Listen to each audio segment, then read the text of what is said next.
আমি আমার যুবক ভাইদেরকে বলবো, আমি আমার বাবাদেরকে বলবো, আপনারা আপনার মেয়েকে কেন কবুল করে বিয়ে দিচ্ছেন?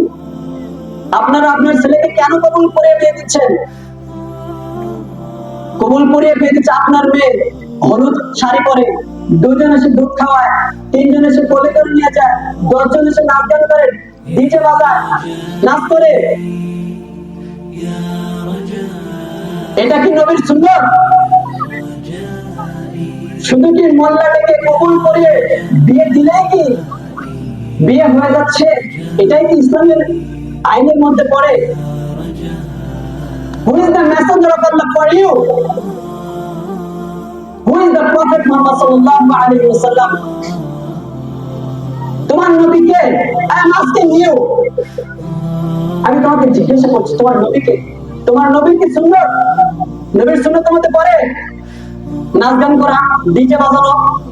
আপনার মেয়েকে আপনি 10 লক্ষ টাকা খরচ করে, 5 লক্ষ টাকা খরচ করে, 3 লক্ষ টাকা খরচ করে বেপরদা হিসেবে, বেপরদা করে, কি বলবো, একদম বলতে চলে উলঙ্গই, এইভাবে আপনার মেয়েকে বিয়ে দিচ্ছেন। 2 দিন পর আপনার মেয়ের সংসার ভেঙে যাচ্ছে, আপনি বলছেন আমার মেয়ে এরকম হলো কেন? আপনি দেন। আল্লাহ তাআলা বলছেন ইনা যুলজিলাতিল আরদু জিলজালাহা, যখন পুরো পৃথিবীটা জলজল হবে, ভীষণ প্রকম্পিত হবে জমিনটা, ওয়াখরাজাতিল আরদু আসকালাহা, এই জমিনটা, এই মাটিটা যখন তার ভিতরে হীরা জহরত মণি মুক্তা এবং যতগুলি মানুষ রয়েছে পৃথিবীর শুরু থেকে এই পর্যন্ত এবং শেষ লগ্ন পর্যন্ত যতগুলি মানুষ মাটির নিচে দাফন করা আছে, সবকিছু লাথি মেরে বের করে দেবে পৃথিবীটা। তখন মানুষ বলবে ওয়াকালাল ইনসানু মা লাহা, ওয়াকালাল ইনসান, মানুষ বলবে মা লাহা, কি হলো এই জমিনে? এরকম মণি মুক্তা জহরত এবং মানুষ এরকম পৃথিবীটা লাথি মেরে কেন বের করে দিচ্ছে? মা লাহা, কি হলো পৃথিবীটা? ইয়াউমাইযিন তুহাদ্দিসু আখবারাহা, কারণ পৃথিবীটা করবে, এটা আল্লাহর আদেশ। বিআন্না রাব্বাকা ওয়াহালাহা, এটা তোমার আল্লাহর আদেশ।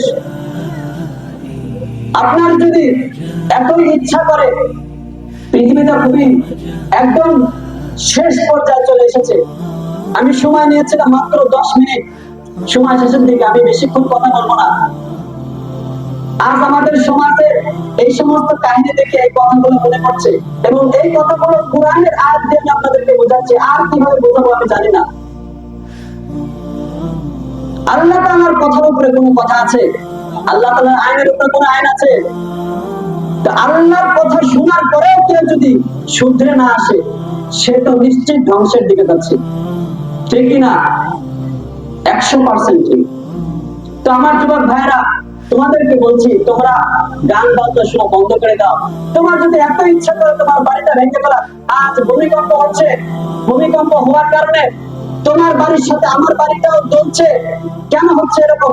তুমি গান বাজনা শুনে, উলঙ্গ ছবি থেকে, ব্লু ফিল্ম থেকে পৃথিবীতে এরকম বিপদ নামিয়ে নিয়ে আসছো, তোমার কারণে তো আমার বাড়িটা আজকে জ্বলা হচ্ছে, ধ্বংস হয়ে যাচ্ছে, ভেঙে পড়ছে। এত যদি ইচ্ছা করে বাড়ি ভেঙে ফেলার, বুলডোজার এসে আপনার বাড়ি ভেঙে ফেলেন, কেউ কিছু বলবে না তো? আপনি কেন পৃথিবীতে গান বাজনা শুনে বিপদ নামিয়ে নিয়ে এসছেন? আপনার সাথে আমার বাড়িটাও ভেঙে যাচ্ছে, আমাদের উপরে জুলুম করা বন্ধ করে দিন। আল্লাহর রাসূল বলছি, এই জুলুমটা বন্ধ করে দিন, ছাড়বো না বলে দিচ্ছি। ওই কঠিন দিনে হিসাব নেবো আমার যুবক ভাইরা। আজ তোমরা খুবই ধ্বংসের পথে চলে যাচ্ছ, তোমাদেরকে আমি কি বলে বোঝাবো আমি জানি না।